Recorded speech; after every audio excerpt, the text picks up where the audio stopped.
the official U.S. Open PickGuru winning picks in U.S. Open official 3, 2, 1. Welcome to our US Open preview show with PickGuru and RotoWire, the home of winning picks on the PGA Tour and the best fantasy plays each week. I'm Matt Hardy, head of content here at PickGuru, and I'm joined by PGA expert Len Hochberg from RotoWire. Len, welcome to the show. Good to be with you, Matt. Should be a fun week all around. I am not going to wear this shirt the entire week, but I thought it would be appropriate for our little chat. Absolutely. Which US Open is that one from? 2002, Bethpage. Okay. It's wearing well. You've kept good condition then. It's obviously a major this week, so there's major prizes at PickGuru. We've got a minimum of £2,000 in the pot for our £10 category picks game, and there are also contests for £2 and £50. You can play on the link below, so just visit that link and you can get involved. We're going to be running through the categories for that game and discussing our outright picks for the US Open as well. And speaking of that, we're going to jump straight in to the hot favourites category, and we're going to get Len's first selection. Yeah, man, I think this is probably a little bit of deja vu from last week, where we had Rory in there, we had Justin Thomas, and you know, I liked both of them last week. Ultimately went with Rory, worked out very well. I like both of those guys best again. They are just playing great, as we saw. And I like Rory again. Yep. You know, we look at stats and we look at numbers, but there definitely was something that motivated him last week that we can't quantify. And that was Live Golf. I know it'll come up a little bit later in our talk, the Live guys, but it really did seem to spur him on. And wouldn't that be the most amazing thing if going 8 years without a major, that he just needed this impetus. So and also the big miss in Rory's game is his chipping. He looked pretty good around the greens. Granted, this week will be a lot harder at Brookline, but Rory McIlroy 17th on tour in strokes gained around the green. We should all have that weakness in our golf game.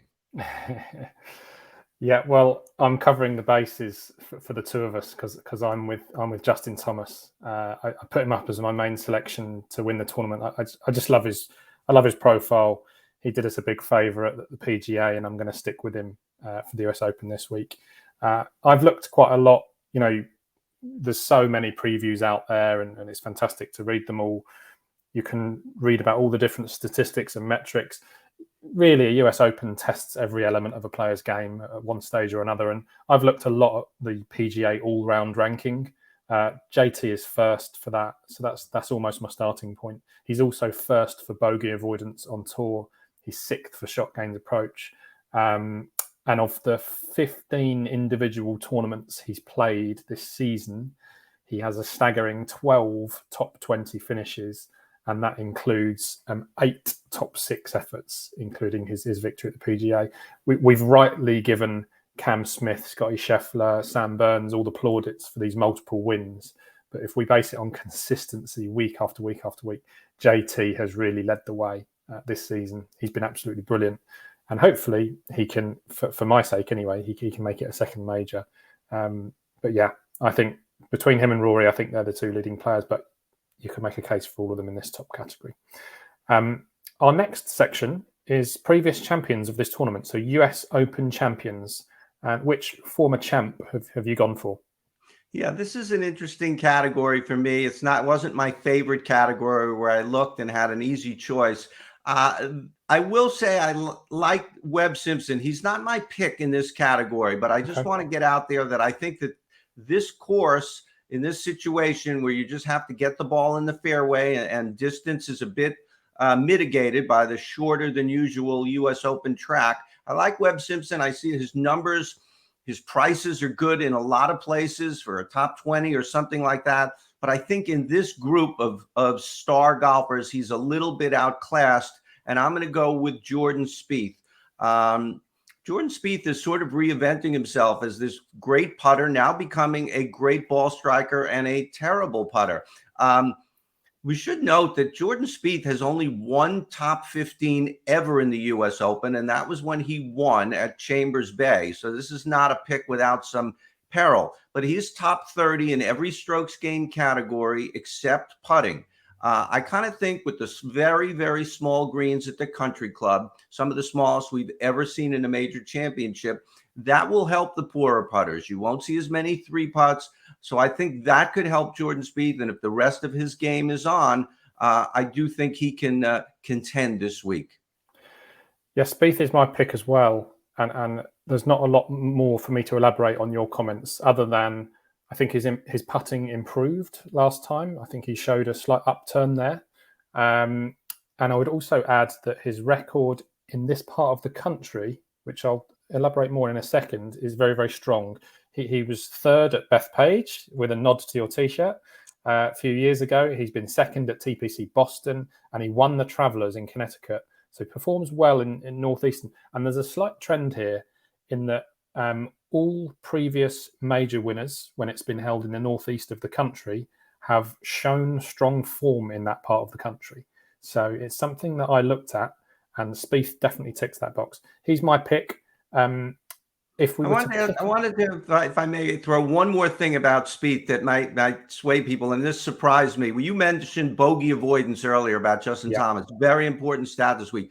Jordan Spieth, we always envision Jordan Spieth standing over a three-footer and missing it and muttering to himself and walking off with bogey. He's 15th on tour in bogey avoidance. So that surprised me about Jordan Spieth. That's not the only surprising stat we're going to talk about today. There's a few more later. The other thing with Spieth is correlating course form. I've looked at Pebble Beach with the difficult targets and the short course, and nobody plays Pebble Beach better than Spieth. He has 6 top 10s there, including a victory. So yeah, Spieth for the both of us. You talked about the course briefly, Len. Let's just touch on that. Which skill sets have you looked for this week? Have you focused on the driving, or are you more focused on the short game? Where's your priority looking here in terms of skills required? Well, as you mentioned before, you really need to be strong in all facets. But, what really stood out for me, at least initially, this is a lot shorter course than last year at Torrey Pines. Torrey Pines was almost 7,700 yards. Granted, it played 72 par, I believe, and this is only a 70 at 7,200 yards and change. But the fair, distance, you can get away without being a super long hitter this week. You really need to get the ball in the fairway off the tee. The rough is penal, the so-called U.S. Open rough. So, and the greens are very small and the greens are very fast, and the golfers will not be able to stop the ball on the green if they're in the rough, or it'll be much harder. So they need to be in the fairway to be able to do what they do with their golf clubs, to put the spin on the ball, to get it to hold. That said, the greens are small. There are runoffs. They run off and down the hill 20, 30 yards. They could run off into bunkers, run off into rough. We didn't see rough greenside at the PGA Championship. It was a lot of short grass. We're going to be back to rough around here. So you want to get the ball in the fairway. That'll help you get it on the green, but greens will be missed. You will need your chipping acumen this week. And really the intangible at playing at a major, you need to have your wits about you. We can't quantify that. I mean, the only way we can quantify that is by looking at guys who have played well in the majors in the past and guys who've sort of crumbled. And we all know who the ones that just haven't done quite as well as we thought they would do. So it will be a true all club, every club in your bag test this week, but you got to get the ball in the fairway. Nice. Yeah, nice summary, Len, there. And glad you've said that, because that's pretty much what I've based my research on. So at least it's not time wasted. US stars, who's your pick? Yeah, now you're not making it easy here. This is a loaded category. Sam Burns, Will Zalatoris. Either guy could win. Neither guy my pick. Very surprised I landed on Xander Schauffele here. Has not been the greatest year, but when I started to look at Schauffele, a few things. One, his U.S. Open record is just stupid good. He's never finished worse than 7th That's just it's unfathomable. He's been in 5, and he's there every time on the first page of the leaderboard. You know, he missed the cut at the Players. He missed the cut at the Masters. Definitely yellow flags. I wouldn't say red flags. But I looked at his stats, and really his stats are very good across the board. Maybe his putting is a little bit off this year, and maybe that's the difference.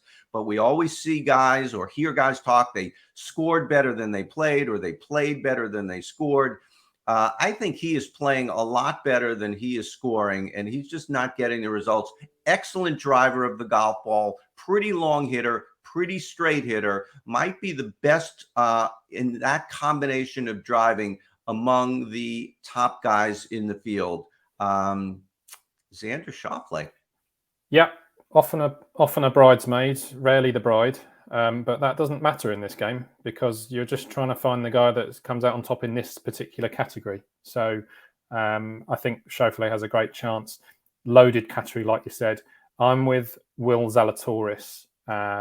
Sensational record in the majors. 6th, 2nd, 8th. Missed cut with Drew. 6th, 2nd is his career major record, which is just unbelievable. Seems to raise his game for tough courses, which is definitely what he's going to find this week at Brookline. He ranks 1st for shots gained approach on the PGA Tour, 6th for greens in regulation. I guess the worry is driving. He's 85th for total driving. But when I think of Will Zalatoris, I don't think of a wild, swinger of the ball where you're going to lose it. He was actually 21st for driving in his last tournament. So I feel like he might be in control of that element of his game. And if he is, that approach play is going to be crucial. And there's no one better on tour at the moment. So Zalatoris for me. Let's move on to the Euro Challengers section and see where the Hochberg hammer has come down. Yeah, I think I'm going to be in a group with a lot of people on this one. Matt Fitzpatrick. I mean, we talk about Shane Lowry every week. There's a lot to like about Shane. I even like Tommy Fleetwood this week to keep the ball in the fairway and really underrated around the greens as well. But, Matt Fitzpatrick is, let's even put aside the narrative that he won the 2013 U.S. Amateur at Brookline. I mean, maybe we don't even have to put that aside. Maybe that's something to consider. But he's just doing everything well. He faded a little bit last week, faded all the way to 10th. He still had a top 10. I could go on and on, but I think we all know that Matt Fitzpatrick is in the mix just about every week and is having a great season. Absolutely. I am really, really sweet on Victor Hovland in here, and I'm sweet on him for the tournament as well. He ranks 2nd for total driving behind only Jon Rahm, and recent form suggests that will continue this week. He's ranked 14th and 3rd for total driving in his last 2 starts. He really seems to be in control off the tee. He's then 7th for shots gained approach, and he ranks 20th for his all-round game this season. Everybody knows the problem. He ranks 204th of 204 around the green, but that is slightly allayed this week by the thick rough around the perimeters of the green. And it's a great leveler for the field because the chippers who would normally come into this, that's going to be somewhat taken away from them when they're hacking out of thick rough. That will help Hovland no end compared to others. And amazingly, I mentioned there's some surprising stats this week. And this is one. Hovland is 10th for scrambling from the rough. So 204 of 204 around the green, but 10th out of the rough. So put that all together, and I think Victor Hovland has a fantastic chance this week. Slightly concerned that he's not in great form, but he's monstrously talented. Is a serial winner, certainly on this side of the sea. So Hovland for me. We're going to tick off 2 categories now. So let's do international stars and US contenders. Yeah, I'm going to start out with the Sungjae Im. Perfect guy for this course, as I like to affectionately refer to Sungjae Im, boring golfer. That's just what we want. He just wants to get from point A to point B as economically as possible. He might not be able to win the Amex at 412 under par, but he has shown that he can, do it at U.S. Opens, second in bogey avoidance, fifth around the green, ninth tee to green, 29th driving accuracy. Just, I don't think we can dismiss Hideki Matsuyama or Mito Pereira, another tough category, but I like Sung J M. And then moving on to the next category, Max Homa. Hard to go past Tony Finau, who is playing so well now. And I would also like to mention at a lower class, not quite with Finau and Homa, Tom Hoge. I expect him to play pretty well this week, but Max Homa just really shows that he can do it all on these tough courses in strong fields, top 30 in every strokes gain category except around the green. Really a complete golfer. I really like Sung J-M as well, and I've actually put him up in my column as an outright pick, but I've also selected Hideki Matsuyama as an outright pick. And as a point of difference, I will go for Hideki on this preview.